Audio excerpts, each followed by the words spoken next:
was U.S. bombing. That was U.S. destruction. And you're calling for more of it. You're calling for U.S. bombing, U.S. intervention. You are sowing. No.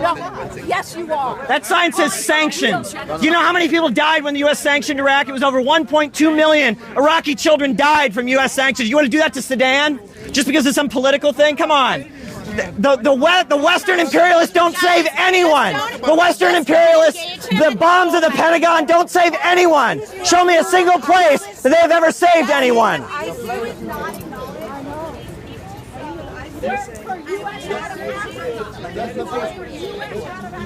U.S. out of Africa.